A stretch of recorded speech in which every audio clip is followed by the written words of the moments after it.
Bonjour, bienvenue dans Lex Inside, l'émission qui donne du sens à l'actualité juridique. Du droit et rien que du droit. Au programme de ce numéro, on va parler de la proposition de loi pour lutter contre la gangstérisation de la France avec son autrice Nathalie Goulet, sénatrice de l'Orne. On parlera ensuite des arrêts sur le congé payé et arrêt maladie avec Arnaud Tessier, avocat associé de Capstan. Et enfin, dans la dernière partie, on parlera des accords de distribution exclusive à l'aune de la dernière jurisprudence avec Michel Ponsard, avocat associé chez UGGC Avocats, également président de l'Association française d'études de la concurrence. Voilà pour les titres. Lex Inside, c'est parti.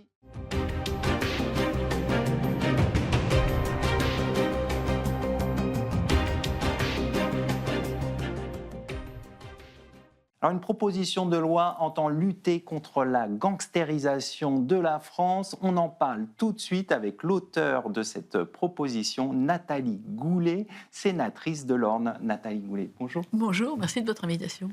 Alors, on va parler de votre proposition de loi, mais avant toute chose, pouvez-vous rappeler le contexte dans lequel se situe ce texte ?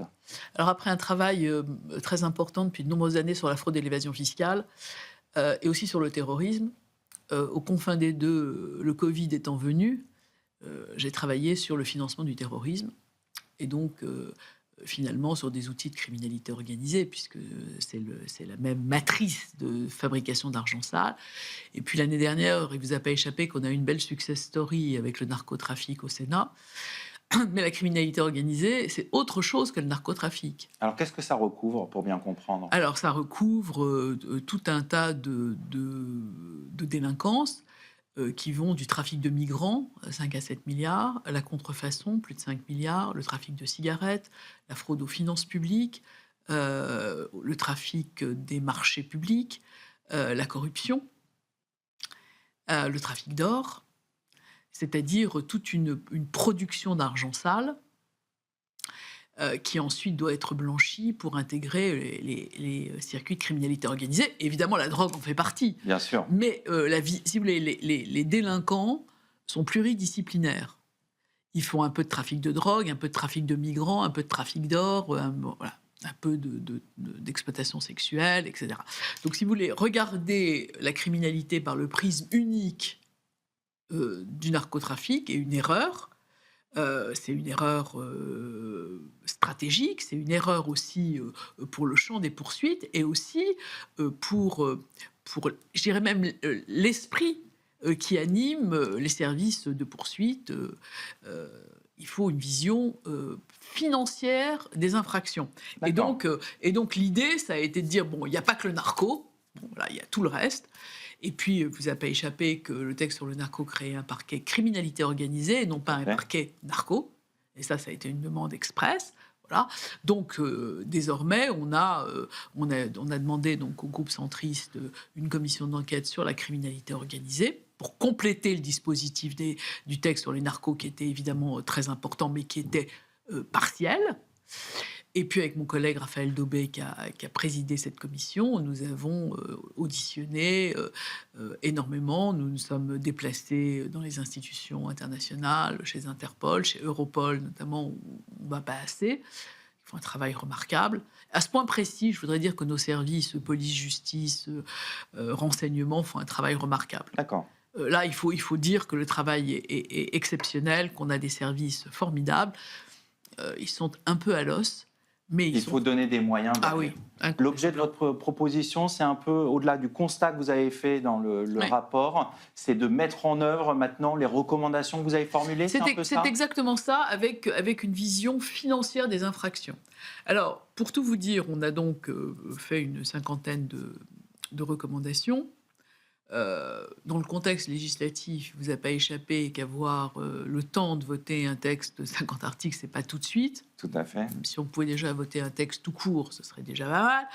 Voilà. Donc, en fait, il y a plusieurs niveaux dans la proposition de loi qui commencent, si vous voulez, par des choses assez simples, de rustiner des éléments manquants à nos dispositifs.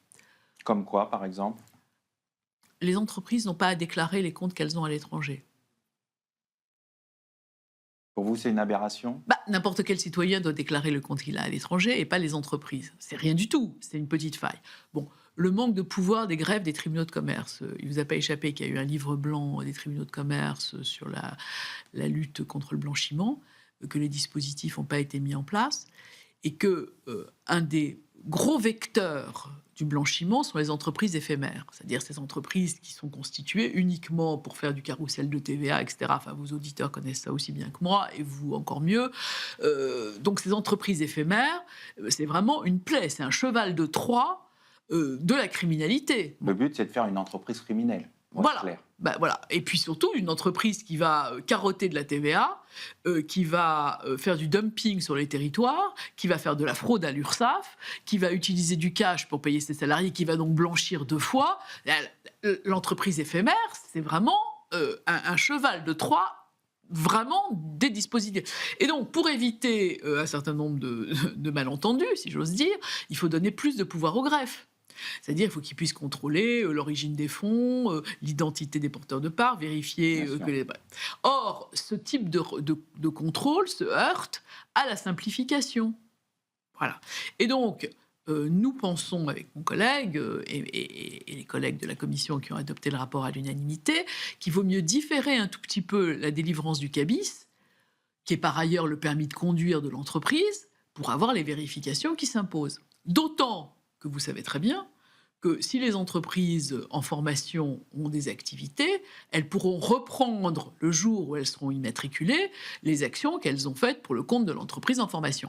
Donc, si vous voulez, il n'y a pas de... Donc, il vaut mieux attendre un peu et vérifier. Et donc, on propose un certain nombre de dispositifs pour avoir plus de pouvoir des greffes, pour pouvoir éviter cette criminalité très, très importante avec les entreprises éphémères, qui sont vraiment un très gros problème. Alors, au-delà des entreprises éphémères, il y a aussi des dispositions pour améliorer le dispositif anticorruption, même si il y a eu des efforts faits depuis la loi Sapin 2.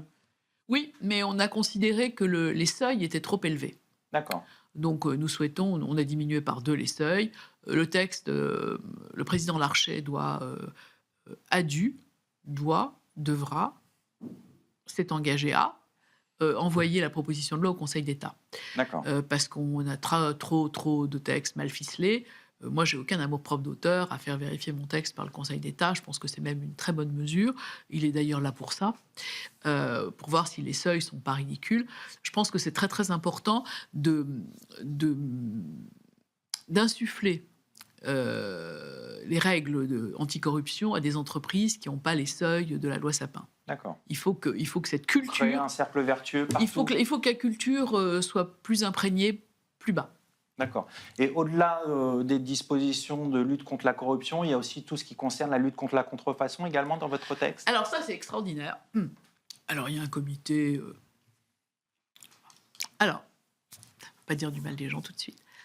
Mais quand même, la contrefaçon, c'est vraiment de la criminalité à bas bruit. Vous achetez une fausse chemise de marque, vous allez acheter un faux sac de marque. Certains peuvent penser que c'est de la péréquation sociale parce que vous n'avez pas les moyens de vous en acheter un vrai. Et que finalement, les marques de luxe ont les moyens. C'est 26 milliards par an, c'est pas rien. C'est 38 000 emplois. Mais surtout, la contrefaçon, ce n'est pas que ça. Cette année, c'est plus de 20 millions d'objets qui ont été saisis par les douanes. C'est des faux médicaments. C'est des fausses pièces détachées d'avion. C'est des fausses pièces détachées de voitures. Donc les conséquences peuvent être graves derrière. C'est des fausses Ray-Ban qui brûlent les rétines, c'est des crèmes solaires cancérigènes, des dentifrices toxiques, etc. Alors, évidemment, les contrefaisants facteurs se sont améliorés.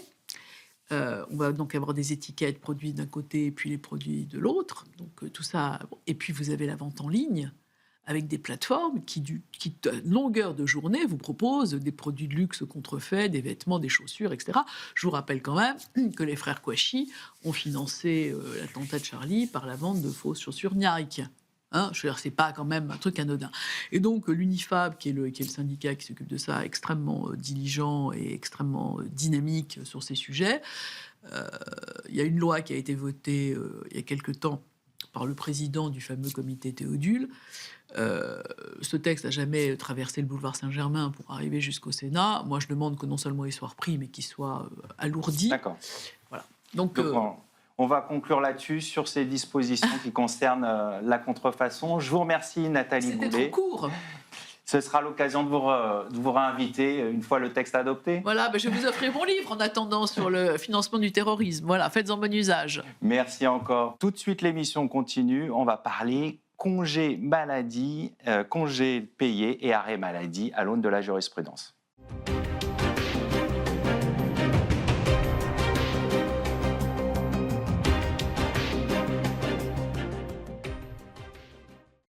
Dans son arrêt du 10 septembre dernier, la Cour de cassation a confirmé que le salarié malade durant ses congés payés peut les récupérer ultérieurement.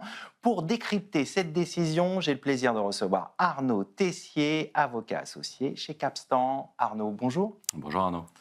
Alors, on va parler en détail de cette décision, mais avant toute chose, pourquoi il y a une convergence entre le droit européen et cette décision, cet arrêt de la Cour de cassation? Expliquez-nous. Cet arrêt de la Cour de cassation, c'est finalement un acte 2 ou une saison 2 pour parler façon série, puisque en 2023, la Cour de cassation avait adopté une décision qui a fait l'effet d'un tsunami, disant que lorsque l'on était en arrêt maladie longue durée, on conservait ses droits à congés payés, en tout cas on continuait à acquérir des droits à congés payés. Et à l'époque, en 2023, ce qui a conduit d'ailleurs ensuite à une intervention législative pour corriger le Code du travail qui ne le disait pas de cette façon-là, la Cour de cassation avait justifié sa prise de position en expliquant que le droit de l'Union européenne, qui fixait dans une directive de 2003 un droit à congé payé de 4 semaines, ce droit de l'Union européenne prévalait sur les dispositions du Code du travail qui disaient le contraire. Donc à l'époque, congé payé maladie, au regard du droit de l'Union européenne et de ce droit à 4 semaines de congés payés était devenu une forme de totem. Donc on attendait cette saison 2 parce qu'effectivement, c'était la queue de comète du sujet de articulation arrêt maladie et congés payés. Et donc c'est à nouveau un revirement de jurisprudence qui était un peu attendu parce que la Cour de cassation, elle se soumet au droit de l'Union européenne. On pourra en reparler plus longuement dans une autre interview. Il y a un vrai sujet sur ce point-là, parce qu'il y a des conséquences pratiques très opérationnelles qui me paraît utile de décrypter maintenant. Mais voilà, on a une soumission de la Cour de cassation au droit de l'Union européenne.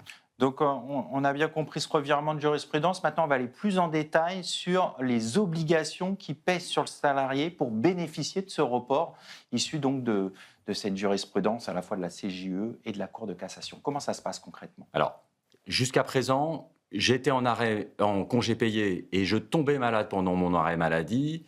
Mon congé payé continuait et mon arrêt maladie n'existait pas. Désormais, si je suis en congé payé et que je tombe malade, il faut que j'aille voir un médecin traitant, pour pouvoir obtenir un certificat médical, une attestation et donc un arrêt de travail qui va me permettre de pouvoir présenter un justificatif à l'employeur. J'opposerai ce justificatif à l'employeur pour lui dire « je suis à partir de maintenant en arrêt maladie, mes congés payés sont suspendus et j'ai droit à un report de mes congés payés ultérieurement. » D'accord. Et ça s'applique à tous les types de congés? Alors, dès lors que la Cour de cassation nous dit « cette solution s'impose parce que je fais application du droit de l'Union européenne », à mon sens, il faut aller jusqu'au bout de la logique. Le droit de l'Union européenne installe un droit à congé payé de 4 semaines. Pour moi, ça ne se limite qu'à 4 semaines de congés payés en France. D'accord. Donc c'est un peu plus restrictif que tous les congés. C'est-à-dire qu'en France, on a de toute façon 5 semaines de congés payés, donc la 5e semaine n'est pas concernée par ce contingent. Et puis, il y a pas mal d'entreprises qui, par application d'accords d'entreprise ou d'accords de branche, peuvent donner des congés conventionnels complémentaires. Au-delà de 5 semaines, eh bien, ces jours, à mon sens, ne ressortent pas de l'interprétation qui est faite par la Cour de cassation au regard du droit de l'Union européenne qui limite ce droit à congé payé à 4 semaines.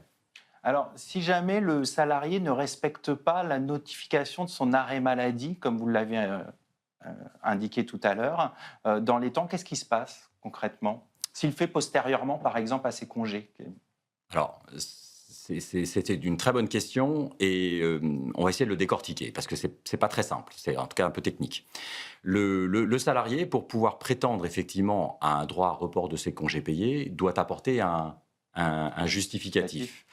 Ce justificatif, c'est un arrêt de travail, donc qui est délivré par le médecin traitant.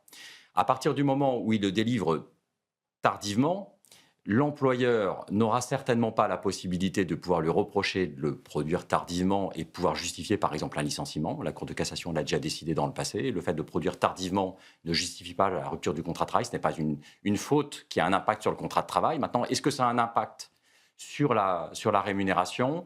Ça pourra avoir un impact sur le droit à l'indemnisation complémentaire qui est servie par l'employeur, puisque l'employeur, s'il reçoit l'information trop tardivement, il n'a pas été placé en situation, par exemple, de faire une contre-visite et donc de respecter l'ensemble des contingences de droit de la sécurité sociale. Donc on a une articulation entre droit du travail et droit de la sécurité sociale qui nécessite à chaque fois qu'on parle d'un sujet de se poser la question pour une jambe et pour l'autre jambe. D'accord. On va se concerner, s'adapter sur les processus RH, les conséquences de cette décision sur les processus RH et notamment sur la paye. Quelles sont les conséquences de cette décision sur ces process? Alors, ça va, encore une fois, conduire les responsables de la paye et ceux qui sont en charge des logiciels à s'arracher les cheveux. Alors, les logiciels, ils ont déjà un peu été paramétrés depuis 2023, la loi de 2024, sur l'intervention d'une maladie versus congé payé. Pour autant, là, il va falloir remettre un cran complémentaire. Le sujet, il est qu'à partir du moment où il y a un arrêt maladie, il y a une suspension immédiate des congés payés. Donc, il y a un changement de rythme de paye. Je ne bénéficie plus d'une indemnité compensatrice de congés payés. Je vais devoir être reversé, finalement, dans le régime de l'assurance maladie. Avec les sujets de carence, d'ailleurs, puisqu'on sait bien qu'en France, on a 3 jours de carence pour les indemnités journalières de sécurité sociale, on a des jours de carence pour les indemnisations complémentaires qui sont versées par les employeurs. Donc le salarié qui va vouloir bénéficier de ce droit à arrêt maladie pendant ses congés payés, il faut qu'il soit conscient que, possiblement, il ne sera pas payé dès le premier jour. Bien sûr. Donc il ne bénéficie plus de son indemnité compensatrice de congés payés, mais ne bénéficiera pas forcément d'une rémunération. Donc il y a une articulation en paye qui doit être faite pour faire ce suivi. Et puis ensuite, il y a une formalisation de tout ce qui est droit au report, de l'information du droit au report. Donc il y a des processus RH qui doivent être reparamétrés, reformulés pour être certain de respecter l'ensemble des contingences administratives. Il faut vraiment s'adapter à cette décision et on voit que les conséquences sont nombreuses sur l'ensemble des services. Il y a effectivement de l'administratif RH à réévaluer.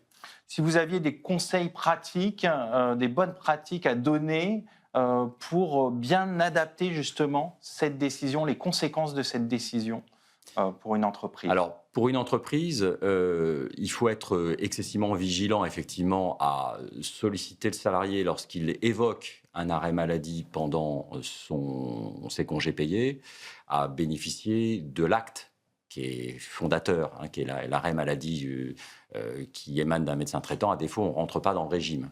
Bon.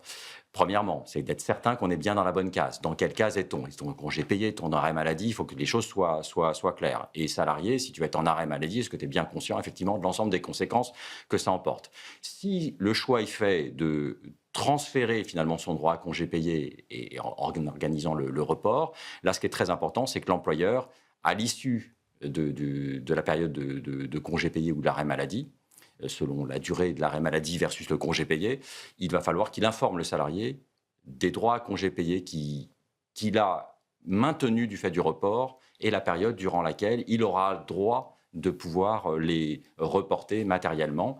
Et ça, pour les périodes de report, il faut qu'on se réfère à ce qui a été mis en place par la loi de 2024 sur les congés payés acquis durant une période de maladie, puisque peu ou prou, ce seront ces règles-là qui s'appliqueront. D'accord. On va conclure là-dessus. Merci Arnaud Tessier. Je rappelle que vous êtes avocat associé chez Capstan. Merci. Tout de suite, l'émission continue. On va parler des accords de distribution sélective à l'aune de la dernière jurisprudence.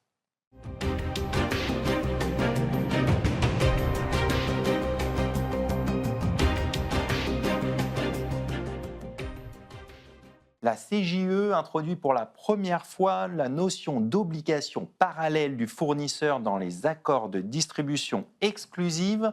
Pour en comprendre les enjeux, nous recevons aujourd'hui Michel Ponsard, avocat associé du GGC Avocat. Michel Ponsard, bonjour. Bonjour Arnaud. Alors avant de rentrer dans le détail de cette décision de la CJUE, pouvez rappeler le contexte de cette décision? Avec plaisir. Donc, le contexte, c'est la distribution exclusive, c'est-à-dire un accord par lequel un fournisseur décide de confier la revente de ses produits sur un territoire à un seul distributeur ou bien auprès d'une clientèle. Pourquoi ce type de distribution présente un intérêt ? C'est souvent le cas quand le fournisseur ne connaît pas, par exemple, le territoire et va utiliser ce prestataire pour augmenter ses ventes. C'est aussi un type d'accord un peu d'intérêt commun, si je puis dire, dans la mesure où le distributeur va être incité, évidemment, à être performant, à investir parce qu'il bénéficiera de cette exclusivité. Le contexte, c'est du fromage hollandais, le Bimster, qui était produit par une société hollandaise, Kono, qui avait choisi la société Beavers pour distribuer ce fromage en Belgique. Un revendeur qui s'appelait Albert Heijn, qui allait acheter aussi ce fromage auprès de Kono, le revendait en dehors de la Belgique pendant toute une période, ce qui ne posait évidemment aucune difficulté. Et puis tout à coup, ce revendeur a décidé de vendre en Belgique le fameux fromage, ce qui a généré un contentieux qui a donné lieu à cet arrêt de la Cour de justice. Alors, on va aller plus en détail dans cette décision. Comment concrètement la CJUE définit l'obligation parallèle du fournisseur? Voilà, parce que comme vous l'avez dit, ce qui est très intéressant, c'est que c'est la première fois que ça se produit. Alors, il faut revenir un tout petit peu au texte applicable. Les textes, c'est un règlement d'exemption par catégorie qui s'applique aux accords verticaux et donc notamment aux accords de distribution. Ce texte est un texte directement applicable en droit français parce que c'est un règlement européen et il fixe une sorte de cadre qui permet aux entreprises de savoir si l'accord de distribution qu'elles concluent va poser des problèmes de concurrence ou non. Alors, c'était un ancien règlement qui datait de 2010, en fait, le règlement 330-2010, à l'époque des faits. Et ce règlement avait pour particularité, c'est pour ça que c'était intéressant, de ne pas parler du tout de l'obligation parallèle. Il définissait simplement le principe. Le principe, c'est qu'il ne faut pas restreindre les ventes d'un acheteur soit dans un territoire, soit auprès d'une clientèle, avec une dérogation à cette interdiction, sauf dans le cas où il y a un territoire exclusif. Donc là, on peut interdire les ventes actives d'un acheteur à condition qu'il veuille revendre activement vers un territoire exclusif. Donc ça, c'est le texte qui ne dit rien sur l'obligation parallèle. Et comment on en est venu à cette obligation parallèle? Alors, ce qui est assez étrange, c'est qu'il y a ce qu'on appelle des lignes directrices, qui sont des textes moins forts. Hein. C'est un commentaire que fait la Commission sur un règlement. Et dans ce commentaire, elle expliquait quand même que, au paragraphe 51, que quand il y avait un territoire exclusif, ça supposait quand même que le fournisseur devait protéger le distributeur des ventes actives vers son territoire. Donc on avait un texte qui ne disait rien et des lignes directrices qui en parlaient. La Cour est donc saisie de ce problème puisque Beavers, le distributeur exclusif, se plaint des ventes dans le territoire belge du revendeur, Albert Heijn, et la Cour est amenée donc à analyser, alors elle fait une analyse en fonction du contexte, etc., et elle affirme, là, pour la première fois avec force, sur la base du règlement, mais elle prend en compte quand même les lignes directrices également, que quand un fournisseur octroie une exclusivité territoriale, elle s'accompagne nécessairement de l'obligation pour le fournisseur de protéger le revendeur des ventes des autres revendeurs dans son territoire. Il y a une forme de réciprocité, c'est ça? Il y a une forme de réciprocité. On ne peut pas donner une distribution exclusive si on ne garantit pas le distributeur exclusif qu'il ne sera pas attaqué dans son territoire. Pourquoi ? C'est un peu la logique de la distribution, c'est-à-dire que le distributeur va pouvoir investir, mais il le fera parce qu'il sait qu'il ne sera pas attaqué par d'autres revendeurs qui viendraient sur son territoire. C'est ça le raisonnement de la Cour ? C'est le raisonnement de la Cour. Alors, ce raisonnement de la Cour, il est intéressant parce que le caractère, ça va quand même très loin et on verra sur les conséquences.